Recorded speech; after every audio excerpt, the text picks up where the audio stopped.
এবং এই বাটন অনুযায়ী একটা মূল বানিয়ে আনতে হবে। এটা আমরা মূলটা বানিয়ে আনছি। চলুন আমরা কীভাবে লাগাইতে হয় এটা দেখি, লাগিয়ে ইনশাল্লাহ চালিয়ে দেখাবো। এটা লাগালাম, প্রেসারটা লাগাইতেছি আমরা।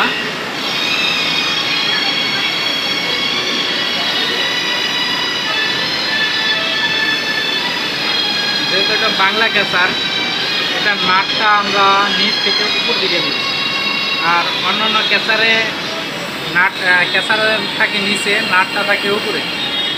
আমরা এটা রেডিমেড কিনে আনছি বাংলা ক্যাসার। আগেকালের যে বাংলা মেশিনগুলো ছিল সেই মেশিনে, এই কারণে এটাকে আমরা উপরে বসাইছি এবং নাটটা নিচে দিতেছি, তা না হলে মিলে না। কাজ করার ক্ষেত্রে যেভাবে মেশিন পারফেক্ট সেট হয় সেভাবেই করতে হবে। এখন এই ফিটটা যে আমরা খুঁজছিলাম, এটার নিচে একটা স্প্রিং আছে, স্প্রিংটা আমরা লাগিয়ে দেব।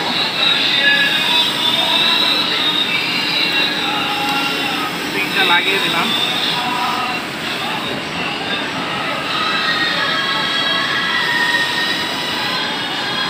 ক্যাপারটাকে আমরা টাইট করে দেব।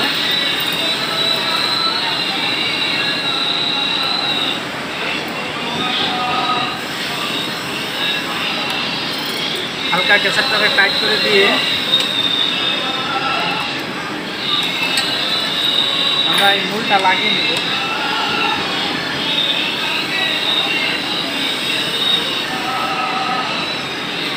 মূলের কাজ করব।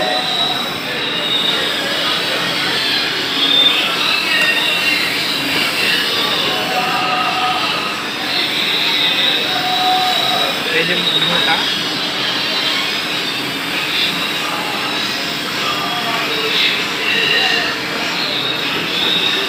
মূলটা লাগিয়ে নিলাম।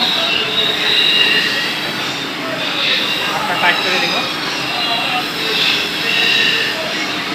নাটটা টাইট করে দিয়ে আমরা একটি বাটন মূলের ভিতরে ঢুকাবো। এখন দেখা যাচ্ছে আমাদের মাঝখানে গ্যাপটা কম হয়ে গেছে, সেই ক্ষেত্রে এই নাটটা লুজ দিয়ে একটু সরিয়ে দিলাম।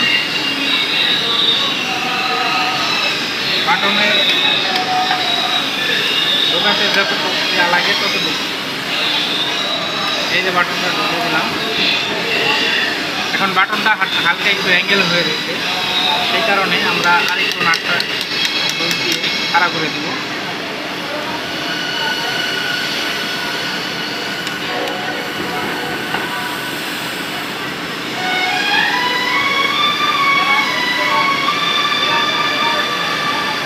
খাড়া করে দিলাম।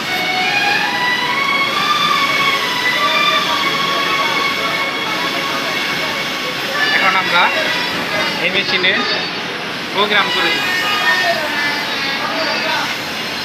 যে ব্রাদার মেশিন প্রোগ্রাম আনার জন্য এই যে এস বাটনটা লাফাইতেছে, এখানে একটা চাপ দিলেই অল প্রোগ্রাম চলে আসবে। আপনি যদি দেখে দেখে প্রোগ্রাম করতে চান সেটাও হবে। ইন্টার বাটন করে বের হয়ে গেলাম। বের হওয়ার পরে এই যে ফাংশন, এইটা ফাংশন বাটন প্রোগ্রাম চাপ দিলাম। আমাদের স্টিচটা একটু ঘন লাগবে, সেক্ষেত্রে আমরা 4 নম্বর প্রোগ্রাম নিতে পারি।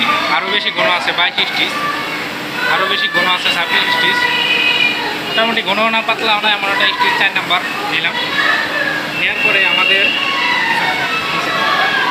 এই প্যাডেলটা একবার প্রেস করতে হবে। প্রেস করলে মেশিনটা রেডি হয়ে যাবে। এখন চেক করার জন্য আমরা স্পিডটা একটু কমায় স্লো মোশনের দিক দিয়ে দেখব।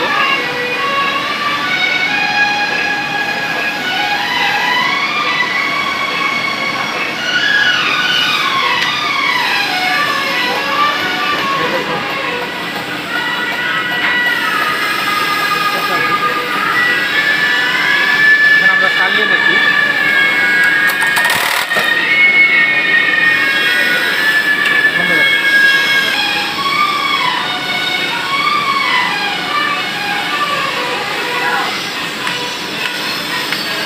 এখন আমরা একটু চালিয়ে দেখি। কাছে না দেখুন। থ্যাংক ইউ, ধন্যবাদ ভিডিওটি দেখার জন্য।